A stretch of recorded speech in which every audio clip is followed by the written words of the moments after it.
Hi there, my name is Joseph Page. I'm the account executive here at Modality Systems for construction and retail. I'm joined today by Andrew Buchanan, our global head of sales. Thanks, Joe. It's good to be here. And today we're going to talk a little bit about Office 365. Andy, can you think of any specific use cases where both Skype for Business and Teams have been used within construction? Yeah, that's a good question, Joe. Yeah, there's a couple come to mind. Firstly, a particular brand new project that a construction company were working on that had global participants. A lot of documentation, a lot of plans, awful lot of collaboration. And Teams was just the ideal solution for that. They'd already embarked on a whole Skype rollout, and they didn't want to now, immediately within a few months, have something extra on top of it. So what they did was saying, yeah, guys, keep using Skype for your communication, but for this collaborative thing, particularly where they were wanting, two people were wanting to work on the same document simultaneously, clearly you're not doing that in Skype, you're doing that in Teams.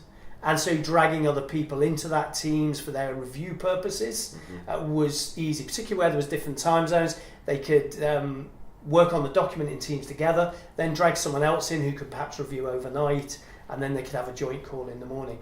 So that was perfect. The other one was interesting, was they wanted the power of Teams, but actually in this case their CFO had said, well, our current communication PBX, we still are writing that down financially, and therefore we can't afford financially to rip that out.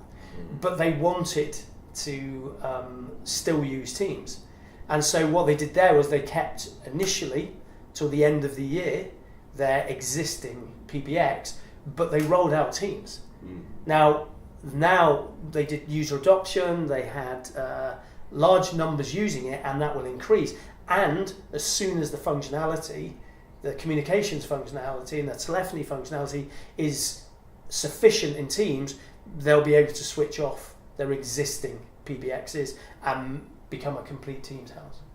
So what you're telling me, Andy, is that they're able to actually future-proof themselves and prepare for the next evolution of Microsoft Communications before they are forced to switch over it through end of life.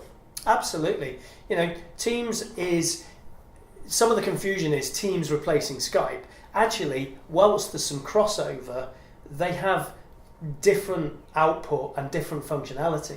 You know, Skype is very much around communications, Teams is very much around the collaboration, and it has real powerful collaborative ability that whilst Skype is part of collaboration, it's not collaboration itself.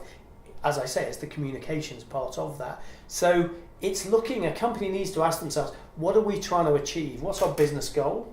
What is it we need to achieve? And how best to achieve it? And so some will say that's Teams 100%.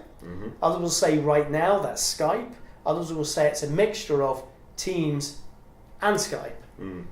And for some it'll be Teams on its own with some other existing telephony, but knowing that in their plan and in their cloud first strategy, it will become all Teams over the next 12-18 months.